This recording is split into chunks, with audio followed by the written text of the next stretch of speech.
Pois é, não saiu como o Rodrigo Maia gostaria, né? 2 turnos já na Câmara, o segundo turno ficou para depois do dia 6 de agosto. Né? E ficou aquela coisa no ar, assim, será que vai dar tudo certo na segunda votação? Quando terminar na Câmara, vai para o Senado. O Senado também está com pressa, o presidente do Senado, Alcolumbre, disse que em 45 dias vota. Então a gente imagina que essa reforma da Previdência está pronta lá pelo fim de setembro, né? O que é, de certa forma, um feito, né? Porque Lula tentou, não conseguiu, Temer tentou, veio Joesley, Fernando Henrique tentou, todo mundo sabe que é necessário, né?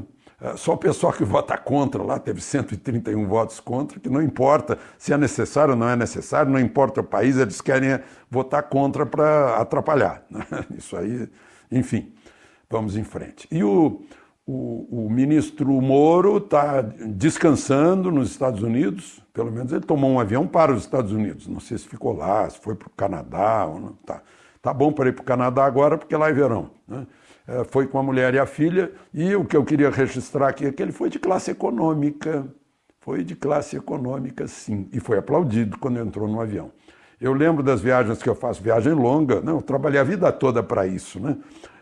Como dizia o professor Gretz, né? Como eu vi numa conferência dele, olhando para o auditório, ele disse, vocês trabalham a vida toda e depois levam a família de classe executiva, né? A gente trabalha para ter conforto, mas ele foi de classe executiva, e nas minhas viagens eu sempre vi na classe, ele foi na classe econômica, nas minhas viagens de classe executiva eu sempre vi ministros de governos, né? Ministro do Supremo, né? Nas viagens para Portugal, eu já encontrei 2 ou 3 vezes o ministro Gilmar Mendes, né? Ele foi de classe econômica, né? Bem de acordo com o temperamento dele. E o outro tema é a questão da embaixada de Washington, está todo mundo falando nisso, o presidente está disposto a nomear o filho, mas não anunciou isso oficialmente ainda, parece que seria quase uma avaliação, balão de ensaio. O problema do filho, Eduardo, é que ele teve 1.843.735 votos, significa 1.843.000 mandantes, dos quais ele tem a relação de submissão, são os patrões dele, né? Ele é o mandatário, ele tem 1.843.000 mandantes, ninguém tem tanto mandante quanto ele. Será que ele vai abandonar essas pessoas que o nomearam pelo voto para ser representante deles? E mais ainda, ele entrou com o requerimento da necessária CPI do Foro de São Paulo, muito necessária. Será que vai abandoná-la, né? Mesmo a defesa do pai dele dentro da Câmara, será que vai deixar isso de lado para ser embaixador em Washington? E vai ter que renunciar ao mandato, porque o cargo de embaixador é representante permanente do Brasil por lá.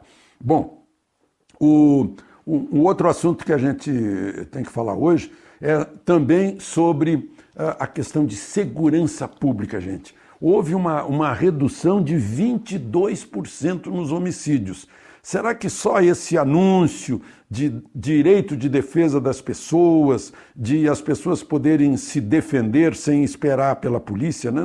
Chamar a polícia pode demorar 10 minutos, 15 minutos e está feito o assalto, né? Ou o homicídio. Será que isso fez com que caísse? Será que o medo de aplicação da lei também não significou uma espécie de dissuasão? Porque a principal causa dos índices baixos de homicídios, de assaltos, de corrupção, né, é a aplicação da lei. Quando o mau caráter tem noção de que ele tem uma grande probabilidade de ser punido, de ir para a cadeia, ele certamente vai pensar 10 vezes antes de cometer o crime, né? Aqui no Brasil é o contrário. Aqui no Brasil o sujeito sabe que se ele roubar muito e ficar 2 ou 3 aninhos na cadeia, depois ele sai e vai aplicar, vai desfrutar o que roubou. Ou como tem acontecido, e eu tenho falado aqui, né? Ele rouba bastante, depois paga advogado, paga recurso com o que roubou, né, na corrupção. Infelizmente, essa é uma das raízes da corrupção no Brasil. De Brasília, Alexandre Garcia. Gazeta do Povo. Clareza de convicções, coragem no posicionamento.